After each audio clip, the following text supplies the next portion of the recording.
You're listening to The Coffee Hour. I'm Sarah Gulseth. I'm Andy Bates. Thanks to Concordia University, Wisconsin for your support of The Coffee Hour. You can find out more about Concordia University, Wisconsin at cuw.edu. Live uncommon. We get to talk music today. We get a little music appreciation right now, which is very exciting. It is a popular season for requiems, which is a difficult word to say today.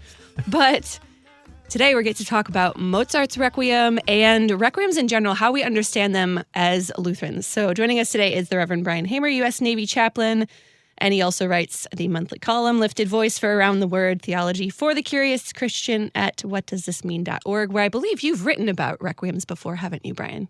Yes, good morning, Andy and Sarah. Good to be with you and our listeners today. And one sort of sub-column I have at Lifted Voice is called Rescuing the Requiem. So from time to time, we do focus on the Requiem. Perfect. Can you say that 3 times fast? Rescuing the Requiem. I can't. Not at least in public. So Chaplain Hamer, let's start off with just a very basic understanding. What is a requiem? So the Requiem is the medieval communion service for those who have died in the faith. The word Requiem means rest. And just like, say, for this past All Saints' Day, there are certain propers that we follow, an appointed introit and gradual on lessons and so forth.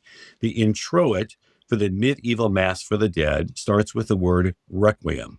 Rest eternal grant them, O Lord, and may perpetual light shine on them. Through the years, composers have, of course, been inspired by these propers. So just like if you go to hear, say, Mozart's Mass in C major or C minor, those are really 5 excerpts from the broader Mass or communion service. The Lord have mercy, the glory be to God on high, and so forth. If you go to hear a Requiem, you're hearing the parts of the service that have inspired composers through the years, inevitably starting with the word Requiem, rest. So Requiem means rest. Makes sense. Okay. It's appropriate. I'm on board with that. So how does this concept of Requiem align with what we believe, teach, and confess as Lutherans? Are there challenges? I guess, is that a fair word to ask? Yeah. Oh, there are many points of discussion that you can take to your pastor, to your church position, to the Lutherans Lady Lounge, and put on something from sock religious and have a very good conversation. As you look over the Requiem, you start, of course, with the introit, which we already covered, rest eternal grant them, O Lord. The next part is the Kyrie, which we all know. Lord, have mercy. Christ, have mercy. Lord, have mercy. There, we're good, right? A common text throughout the scripture. Some of us heard it from blind Bartimaeus in Mark 10 just a couple Sundays ago. The next part is a sequence hymn. Sequence simply means you can sing it in 2 or more stanzas with the same music in a very lengthy sequence hymn that's based on Zephaniah chapter 1, where Zephaniah talks about the day of wrath and the day of mourning. If I could permit me just a little more Latin here, this is the Dies Irae, and this is a particular focus for Mozart. So you'll hear the day of wrath and the day of mourning and a very apocalyptic image of the final judgment on the unbelievers, followed by the Rex Tremenda, the King of Majesty, and then the talk of tears and of lamentation. There is a Lutheran parallel to the Dies Irae. And Sarah, do you remember the Lutheran hymnal, hymn 607, Day of Wrath, Day of Mourning? Oh, yeah. You do, Andy? I don't know if you've sung that one or not, but against the Lutheran hymnal, 1941, hymn 607. Unbelievably, it has 19 stanzas, which has to be some type of a record for congregational singing. My parish in New York was a page 15 parish, and they were established in 1915. So I always like to say page 15 since 1915. And here we are in 2024, they're still using the page 15 service. And they sang this, get this, they sang it on the day that I was installed. And the day that I left, they sang songs of thankfulness and praise. I don't know if there's a direct connection there or not. But this is 18 stanzas of law, okay, starting with day of wrath, day of mourning. See fulfilled the prophet's warning, again, that's from Zephaniah 1, heaven and earth in ashes burning. Is there any false doctrine there so far? Absolutely not. It's simply describing the implosion of this world as God ushers in the new creation. So you have 18 stanzas based on the medieval hymn, and then finally, we let you off the hook in stanza 19, if anybody is still singing and has the voice. To the rest thou didst prepare me. On thy cross, O Christ, upbear me. Spare, O God, in mercy, spare me. In brief, a Lutheran view of the Requiem is this. With this dies irae at the center and getting most of the attention in text and in music, it's going to be awfully heavy on the law and just a little bit of token gospel. So you always want to listen with discernment. Yes, yes. Let's talk more about how we understand each of these parts of the Requiem, which ones we can listen to and be like, yes, this is exactly what agrees with my Lutheran understanding. And maybe some of these parts we can listen with some discernment of the different parts of the Requiem. Absolutely. I already mentioned that the Kyrie is part of the Requiem because it is part of the Mass. So we're good, right? If you walk into your Lutheran church musician's studio, you might see some requiems on the shelf, and you might think, oh, no, you have a Roman Catholic church musician. No, you simply pull out the Kyrie, and you can sing that perhaps during distribution or perhaps as a choral Kyrie. The other text that everybody's going to recognize, and I know you're getting ready for the Mozart performance this Saturday and Sunday, is the Sanctus, the Holy, Holy, Holy from Isaiah 6. So the easy thing to do, and this is what I do in my sub-column, Rescuing the Requiem at Lifted Voice, is I simply focus on the Kyrie and the Sanctus. The second thing to know as a Lutheran is just that balance between law and gospel. As I'm looking over this Dies Irae, the Day of Wrath text here in TLH 607, and even the medieval text that I have in another document in front of me, I must confess, I don't see any false doctrine. It's just awfully heavy on the law. It tends to be a little bit light on the gospel. One little fun thing you can throw in, and please talk to your pastor. You ready for this? Okay, now, I know this is being broadcast at high command at the International Center, so I'm going to tread very carefully by quoting somebody else.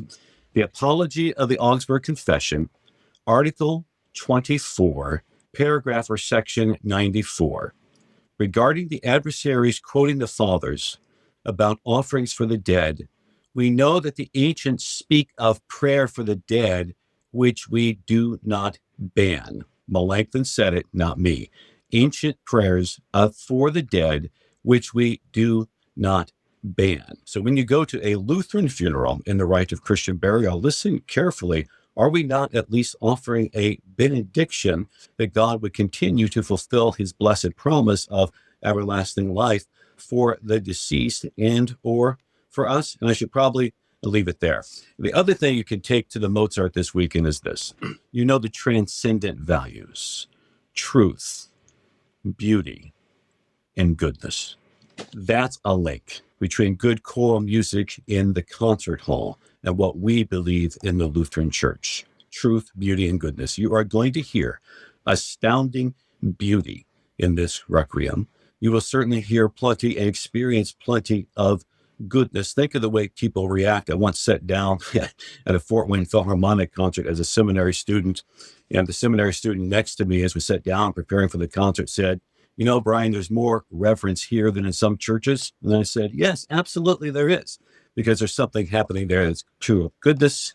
And then, of course, you're also going to hear plenty of truth within that Requiem, and also some things that you will, of course, disagree with that make a good theological conversation next week. So why are Requiems popular, particularly in concert halls and other places this time of year? From the perspective of the concert hall, Andy, if you're planning a season, you of course have Christmas, right? So here comes the hip parade and the concert hall. And then you look ahead to the Easter season, and that's when you'd probably plan maybe a St. Matthew Passion or a St. John Passion. And then as you try to fit things in between and maybe coordinate them with other events, even the concert hall, I think, is aware of All Saints Day. So you might hear it this time of year. And then they might squeeze it in, say, in February between Christmas and Easter. So yes, even the concert hall as echoes of the church year. Absolutely. I want to go back to what you were talking about with truth and and beauty. What do you love about pieces like the Requiem? And Mozart's isn't the only Requiem. What do you love about pieces like this that we're able to connect our Lutheran doctrine and our beliefs and some things that we hear in church to things that we also get to hear out in the world in the concert hall? Yes, the truth, beauty, and goodness. It just reminds me that there is, I don't know if you've seen the book by Jeremy Begbie that is called The Theological Promise of the Arts, and how truth, beauty, and goodness, which are really the intellectual property of the church, actually are present in the concert hall, certainly in Bach and also in Mozart. If I could offer a few recommendations for listening, there are cannot begin to count how many works we have that are called Requiem. What you're going to hear from Mozart this weekend is, of course, the Latin text. Some have gone to German text, English text, and even hybrid text. And please see the book by Alec Robertson, Requiem, Music of Mourning and Consolation, if you want a pretty comprehensive view up into Benjamin Britten, 1962. But my playlist recommendation is this. For beauty, go with the Mozart Requiem, which comes from the classical era. For truth, listen to Brahms, a German Requiem, which does not use the Latin text at all. He simply uses Bible verses from Martin Luther's German Bible. And you will all recognize the fourth movement, How Lovely is Thy Dwelling, O Lord. For goodness, fast forward to the 20th century, the early 20th century. Now listen to the Requiem by Herbert Howells, Howells. That's a very short Requiem that has psalm verses and a little bit of the Latin text and the beatific vision from the end of the book of Revelation. So again, Mozart for beauty, Brahms for truth, and Herbert Howells for goodness, and you will not be disappointed. Those are some really great recommendations. I'm going to go listen to those right now on my own playlist. Chaplain Brian Hamer, thanks so much for joining us today to talk about Requiems. Always a pleasure. And coming up next, we get to talk with one of the artists that's actually performing with the St. Louis Symphony Orchestra with the Mozart Requiem. You're listening to The Coffee Hour. I'm Sarah Gulseth. I'm Andy Bates.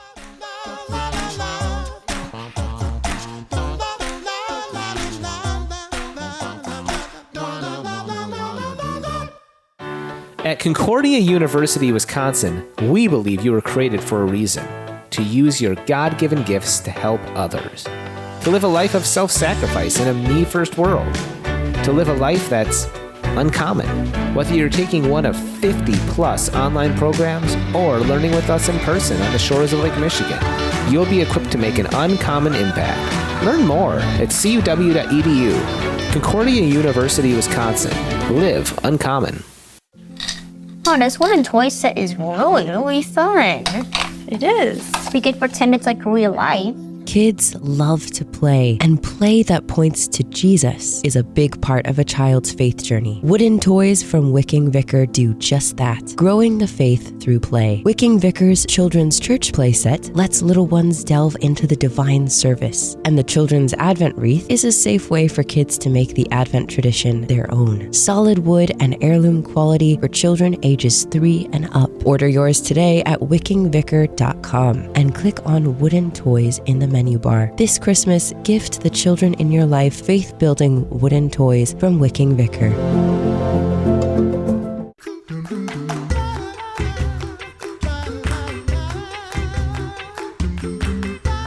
Welcome back to the Coffee Hour. I'm Sarah Gulseth. I'm Andy Bates. Right now joining us is Kelley O'Connor, mezzo-soprano, talking about the upcoming performance of Mozart's Requiem happening with the St. Louis Symphony Orchestra in just a few days on November 9th and 10th. It's not September anymore. November 9th happening with the St. Louis Symphony Orchestra. Kelley, thanks so much for joining us today. Thank you for having me. So this is really exciting, being able to talk with another musician. We love talking about music and about really great musical performances on the Coffee Hour. So it's so exciting to talk with you about the performance of the Requiem coming up very soon. Let's talk about what it's like to be a professional vocalist. Tell us about your journey to becoming a professional vocalist. Well, it's a pretty good vocation, I do have to say. When it's good, it's really good. And, I have always been a musician. I started in choir in elementary school and was always singing in choirs, mostly throughout high school. College, I thought, well, this is what I do, so I guess I'm going to college for it. Still couldn't kind of decide if I was going to be a soloist. I really, really enjoy making music in a group. And that's why I love doing concert performances so much with symphonies, because I really feel like I'm part of the collective and it's a much more enjoyable experience for me than being by myself. So I was very fortunate and I was doing all the auditions at the end of my college run and auditioned for Tanglewood, and they were doing a modern opera.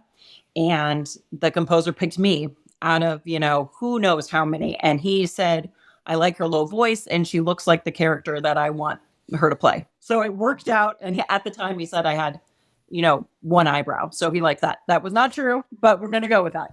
So I was fortunate enough to be part of this opera by Osvaldo Goliath. And I played the role of Federico Garcia Lorca, a pants role. And we performed it all over the world. It got me my agent. Everything kind of stemmed from that one moment. So I always say to people, audition for everything because you never know when the chance is going to come. And that was so true for me. And then I just kind of took off doing a lot of new music, actually, at the beginning, which is not normally the traditional route for people, but I thoroughly enjoy doing new music. Now, for our listeners who maybe don't spend a lot of time at the St. Louis Symphony Orchestra or enjoying wonderful music like this, when you say new music, can you clarify that? Maybe define that a little bit more for us. Okay, well, at first, I like to say that I do the living guys. So, it's become much more popular. There's so much more new music out there nowadays and being performed even at major venues everywhere. People are really into it right now. So works like by John Adams, Osvaldo Goliath, Thomas Addis is also another very popular modern composer. And these are the living guys. And it's kind of a fun adventure because you're really, really creating and you're part of the process of making the piece, which we don't get to do with, as I call them, the dead guys, Mahler, Mozart, if you will, Brahms, you kind of, it's written down on the page and it's already created. So your interpretation, of course, affects that, but you have much more part in new works, kind of molding how the piece will go. And it's a very fulfilling thing to do. So from that span of dead guys to living guys and gals, Yes. What have been some of your favorite performances? Well, I do have to say, John Adams wrote me a big part in his gospel called The Gospel According to the Other Mary, based on Mary Magdalene, and I was Mary Magdalene. And we did it with a Los Angeles Philharmonic all over the world. Stage performance, it was a huge part of my life for a decade, and including me shaving my head because the director wanted me to. So it was really an all-encompassing thing, and it was so worth it. It was so good. So that was really a highlight. And then especially for me, when I've performed works by Gustav Mahler, I say he's my main man, and he loved also a mezzo-soprano voice or an alto voice. The low feminine voice was really something he was drawn to. So I've had the pleasure of doing this monumental piece called Das Lied von der Erde, which is kind of like his Ninth Symphony. And I did that in St. Louis with Stéphane Deneuve, and it was a big highlight of my life. So that was also another really, really fulfilling experience. It's nice to come to the classical kind of known works after you've done the newer stuff because, I'm thinking, hey, I can do this. I'm justifying myself. So it feels good to kind of achieve myself as well in that realm. It's just such a different thing. Yeah. You've mentioned a wide range of composers and composing styles. I've sung a lot of those in bits and pieces. I mean, not nearly on the performance level as you, but like the Goliath is amazing, very different. Mahler is just immense. So like this broad spectrum of composers and works. Do you have some favorite composers, or is that like picking a favorite child? No. I mean, Mahler, definitely. Okay, yes. Mahler, because I get the best parts. Sometimes, Das Lied is a very heavy load for the mezzo. It's very hard. The last song she sings is 30 minutes, and it's a farewell, and it's very dramatically and vocally challenging. But there are some pieces, Mahler's Second Symphony, for example, or Mahler's Third Symphony, where I sing maybe 5 to 10 minutes, and I get to just sit in the best seat in the house, as I call it, right by the conductor, and I just feel the symphony going on around me, and it's the best. So I will take any Mahler anytime. That's what I definitely say. And I just performed my first Verdi Requiem. Speaking of requiems, and that is also an incredible piece. I think there's something about requiems and composers that they just find this inspiration that's outside of themselves. I think you can definitely sense that in the Mozart. To me, it's very apparent that he was inspired, and it really was a collaboration for me. Yeah. All right, you mentioned the Mozart. So let's talk about the Mozart Requiem happening November 9th and 10th with the St. Louis Symphony Orchestra. What makes this Requiem, Mozart's Requiem, unique? I've had the great blessing to do this piece so many times. It's extremely popular. Audiences really respond to it. Choruses love singing it, and conductors love conducting it. So it's widely done all the time. And as many people know, this was probably, yes, the last piece that Mozart wrote before he passed away, and he didn't even finish it. So I recently learned that, he was kind of living hand to mouth for a long time, even though you don't think of that with Mozart because he wrote so much music. I mean, it's just like, come on, guy, just like can't stop. There's so much. He was such a genius, but he really knew how to spend the money as well. So he was a big liver of life. Do you know what I mean? And he just couldn't keep up with his spending. So this last piece, Constanza, his widow, she needed it to be finished because she needed the money. So she kind of found some of his pupils to help finish the project. And I think there are many pieces that are kind of unfinished. And most of the time people leave them alone and, you don't really have somebody else. But I really feel like Zusmeyer, who is the pupil who finished the composition and orchestration of this, really did justice to it. I mean, he could have fooled me, as I would say.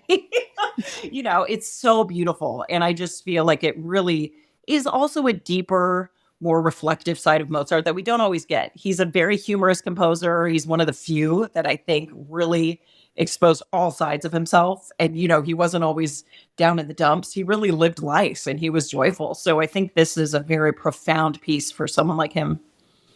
I'm trying to remember now. I'm showing how old I am, but the film, the Amadeus film, yes, it closes with this piece, right? Doesn't it? Yes. And I think this is some anniversary of it. I am not going to age myself and say when that came out, but it is. I personally, I think it is. And now it's dramatized. Again, right, I think sure. Mozart. I mean, he did have some sort of annoying laugh. I think that is true, but but it was a little much. I love that guy in that movie. But I think also with the movie they say that Salieri finished it, but that's not true. And that Salieri poisoned him, and I don't think that's true. I know it was a heated rivalry. Mozart was kind of the chosen guy. I mean, you see why. It was like almost everything that he composed was just gold. I mean, it's insane what he was able to put out. So, and I love nowadays, they're doing the movies in concert. And so you can actually go see Amadeus with the live music, which I think would be cool. I'll have to add that one to the list. I have seen a few film with the St. Louis Symphony Orchestra, and yes, It's changed our family. We've decided we can never watch film without seeing it. I know. The whole score played by the St. Louis Symphony Orchestra. That's okay. If it's got to get you in the hall, we'll take it. What do you love about singing this Requiem, Mozart's Requiem? Again, I'm a choir girl at heart. So for me, just any choral pieces really always resonate with me. And I just think that, it also hearing a group of voices together really affects an audience. I feel more such than just a solo voice. So to me, it's a real pleasure to just be part of that. And the alto has some good leadoff lines, like the Benedictus is pretty good. I really love singing that, and it's just so incredible. I remember several times I've done it with a bass that, again, was in choir, and he mouthed all the words. He knew all the words, the entire thing, and it's just because you can't help yourself. It's just this really visceral reaction I think that people have to it. It's kind of the perfect Requiem. Don't quote me on that, but now we might, because it's also concise. It's not like I feel like there's not a wasted note in there. It's not as if you're going to think, okay, is this going to stop at some point here? I feel like it's just really, that does happen. So, I just feel like it's very close to perfection, and all of the melodies are so individual and rememberable. And Mozart was good at a tune, and you can really tell in this piece. Yeah. My husband is one of those basses that mouths all the words to all of the music that we ever go see anywhere. So I get that. Yeah. Now, you mentioned Mozart's skill of using the music. How do you see him using the music to really express what the text is? Again, I feel that, when we're examples like the Benedictus, which is, a benediction, a kind of a grace moment, I truly feel that I am like a prophet, kind of giving these people grace. It gives me grace to sing it. It's as if he knew just how to write the vocal lines so you feel at ease and you can deliver that. Also, that happens for the quartet in the Tuba Mirum, which is kind of the day. It's kind of a little bit of a daunting, scary thing. And it starts with the trombone doing this big thing. And then the bass comes in just like really, he was so great at melodies and vocal writing, as we know. So many operas, just very successful, writing beautiful arias. And that's what he does in this piece. And to me, the Lacrimosa was the last thing he wrote. The first 8 measures were the last thing he wrote. And it's just, you can feel the breath leaving your body. I don't know how he did it, but to me, it's just, it captures a moment in time.